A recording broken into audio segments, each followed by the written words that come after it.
What were your three best decisions of 2025? Your three best decisions. Take a moment, think about it. If you want, share below. I would love to read them.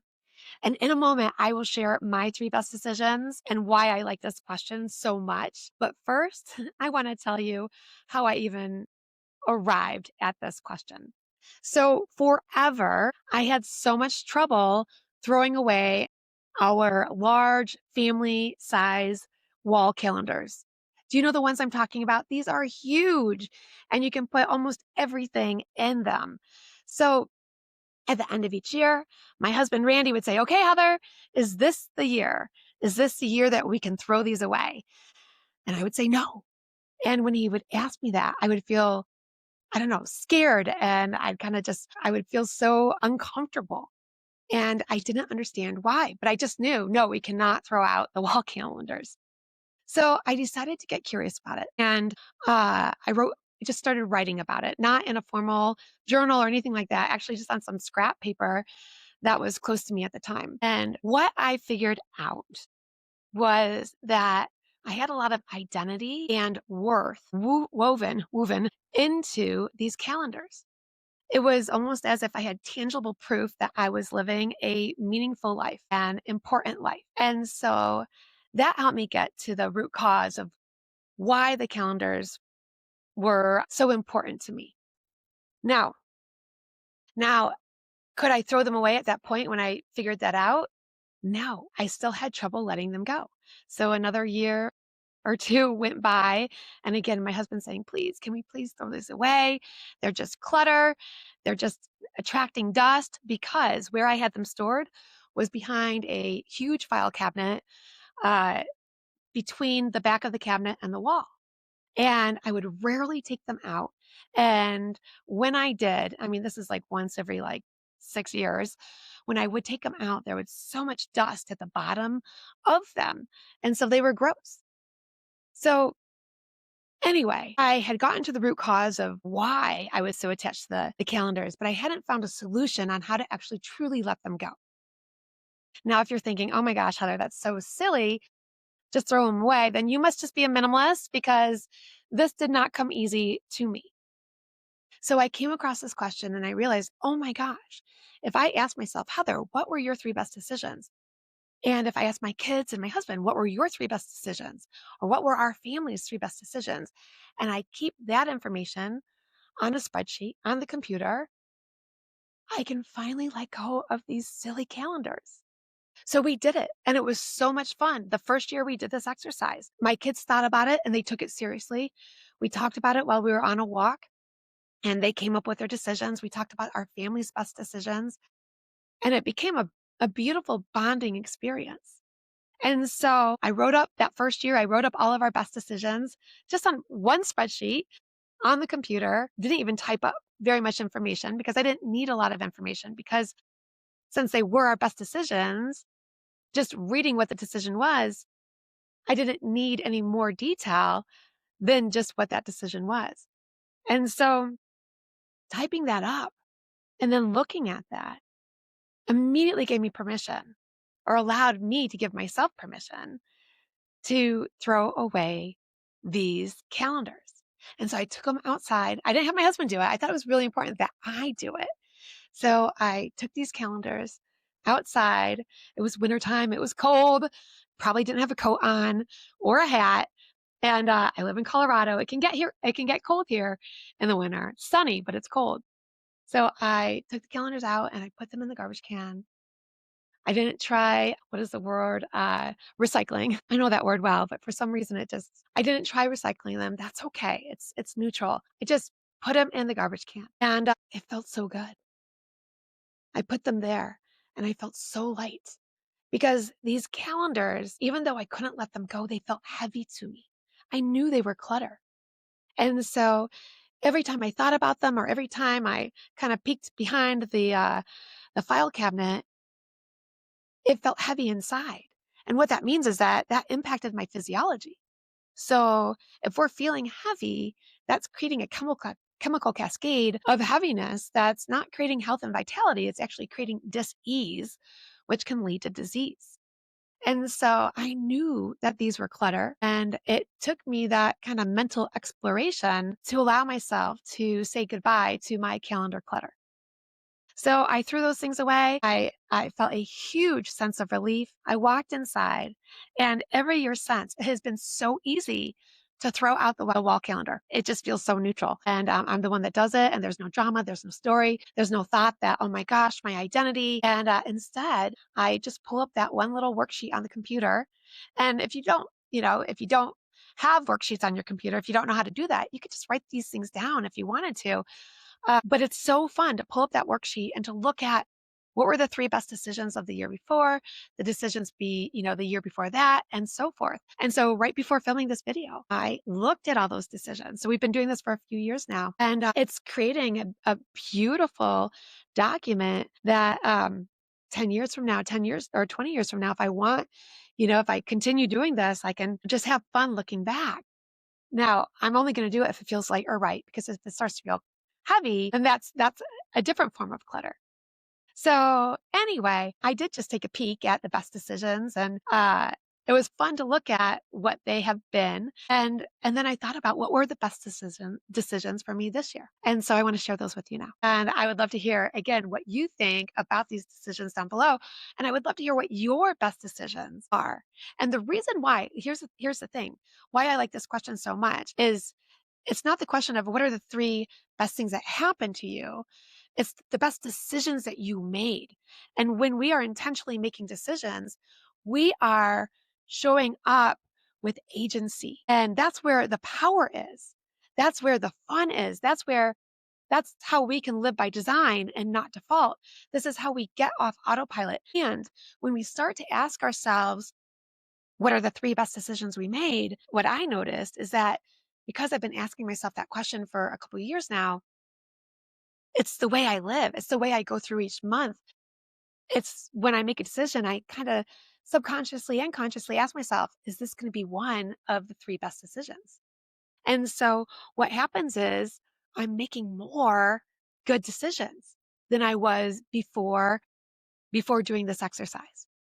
Okay, so that's why I like this question so much. So back to my three best decisions. Okay, number one, not the best, but just one of the three was I went to the emergency room. Now you might think like, that's a best decision. Yes, I really truly feel like it saved my sanity, if not my life. So for the last 7 years, I've been really sick. In some of my prior videos, you'll hear that I'm coughing a lot like this. I say the word cough and it's like a trigger. You need to cough. So I'm working on that. But I'm coughing a lot. I'm wheezing a lot. And it's so silly, but we tried to hide that a lot in the videos. And what was going on was that I had scar tissue blocking my trachea. And it was triggered from toxic mold that was up above me and down below. So in our attic and down in our crawl space. And it gave me over 100 symptoms. And that is not an exaggeration. It made me really, really sick, the toxic mold, and triggered something called subglottic stenosis. And I was misdiagnosed over and over and over again. uh, Misdiagnosed with asthma. I said, I don't have asthma. I kept failing the asthma test because I couldn't breathe enough. I couldn't do their test. And nobody got curious about that and said, hey, let's stick a camera down your nose and see if there's a blockage. When I went to ENT, ears, nose, and throat, they were more worried about my vertigo, which was another symptom, than my wheezing and my stridor. And so they didn't put a camera down my nose either. And then so I worked with allopathic medicine, but I also worked with functional medicine doctors that were really myopic and not looking outside of the box. And so I stayed sick and I tried. I went spent a lot of money and went to a lot of doctors, but I was not getting better. Well, I got to a point where I just could not breathe. I was so sick and I went to the emergency room. I felt like there was no other option. And it was that emergency room doctor who looked me straight in the eyes and said, Heather, I know exactly what's going on with you.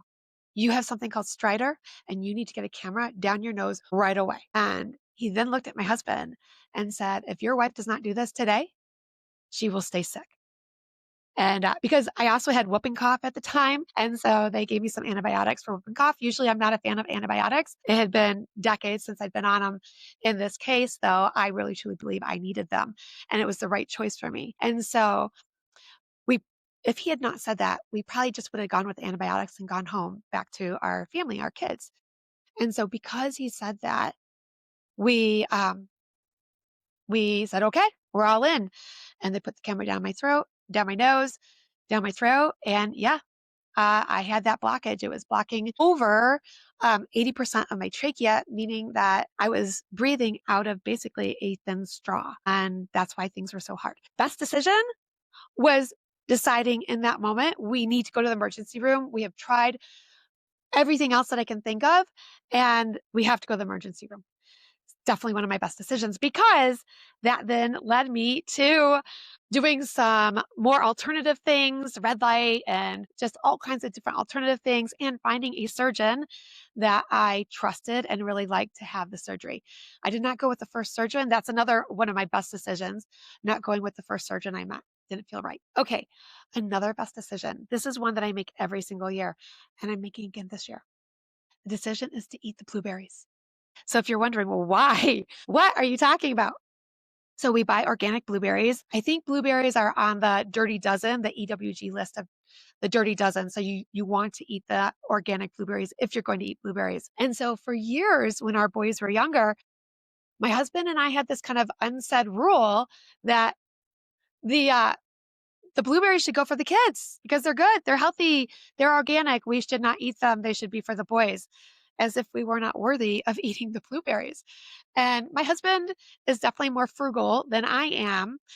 And so I decided, hey, I'm worth it. I'm worth the blueberries. And even when we buy the Costco size of blueberries, maybe I'm worth a whole container of Costco size blueberries in one sitting. And that is okay. I love blueberries.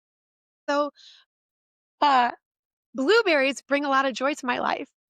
And so I make the intentional decision to eat a lot of blueberries and to not feel as if I am robbing my children from blueberries if I decide to finish off the blueberries. We can always get more. Have you ever done something like that where you have prioritized your kids over your own health? Um, yeah, share the good, right? Why does it have to be one or the other? We can all enjoy the blueberries. Okay, the third thing this year was something totally outside of my norm. I am so glad I did it though. So I went to an event and I decided, I'm going to show this to you. I decided, look at all these colors. Aren't they so pretty? See all these colors? Let's see if I can get this. There we go. Aren't these colors so pretty? They're so pretty. So I went and got my colors done. And yeah, I went and got my colors done. So you might be thinking, but that's so extravagant or that's so silly. As you can see, I'm actually wearing a color right now. I never would have worn these colors. I would have only worn like white or black. And excuse me, I never would have worn these colors. I did this. I got the opportunity. I got the opportunity to do it. And I remember my mom doing it when I was in high school and my mom loving it. Now, I'm sure this was much more expensive, but here's how it's going to save me money. And here is how it's not going to create more clutter for the planet. I am never going to buy any clothing ever again that's not one of my colors. And if you're like, what is even a color? Well, there are colors that you are going to feel better in. So like a mustard yellow, no. I love the color mustard yellow, but I do not look good in it. And every time I've bought it in the past, those clothes have just hung in the closet and not ever been worn. And so when you do your colors, then you know, here are the colors that you feel good in and you look good in. And so the experience was fun. I will never buy a new piece of clothing that is not one of my colors because I know I won't wear it. And I won't buy a used piece of clothing that's not one of my colors either. So because fast fashion is filling up our planet with clutter, now because we donate things and throw things out or throw things away, well, we don't really notice that or see that. But away is actually uh, in someone's backyard, just not your backyard. And so if you think of landfills, they're already all over the world, but where a lot of our clothing is going is to Africa and to the beaches of Africa. There are huge mountains of clothing, and those clothes are going into the water and just dyes, the colors, the chemicals. It's just polluting everything and it's not good for anybody. Fast fashion is horrible. And so I know that's a bit of a tangent, but I have fun taking my colors into a donation center and just holding them up and then scanning the rows, the aisles, and then just making a beeline for my colors. And then if it's my size, then I'm like, oh, okay, maybe that's something I'll try. And it's like $3. And so, yeah, those are the 3 best decisions for me. Those are, or 3 of my best decisions. I mean, sometimes there might be a stickler inside of us that says, are you sure those are the 3 best? Maybe there's another one that's even better. Well, it does not matter. So 3 of your best decisions. That's what I'm curious about. Oh, I'm so grateful that this question came to me, and I don't remember how it came to me. Did I think of it, or did somebody else, say it and I heard it or I read it? But this question has transformed my life.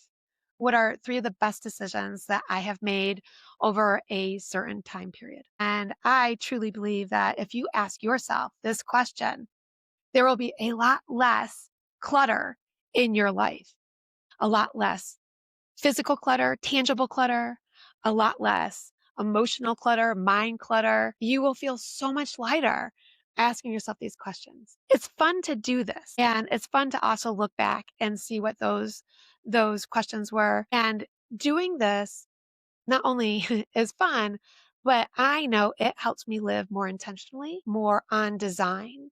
And that is my end goal, is to live more time by design than by default. So this will help you get off autopilot. And frankly, this question will help us live with less regret. So hope you enjoyed my story and this question. And again, please comment below. I really would love to hear what this question means to you. It will also help the algorithm and help me get this message of living lighter, this message that the lighter path is available to all of us, to more people. And I think it's a question that can help so many. A lot of the heaviness that we have is optional. So, okay. Thanks so much for tuning in, and I'll see you in the next show. Cheers. Thanks for watching. If this resonated with you, give us a like and share with friends who could use some lightness. Don't forget to follow our page for daily doses of living lighter. And remember, if it feels light, it's right.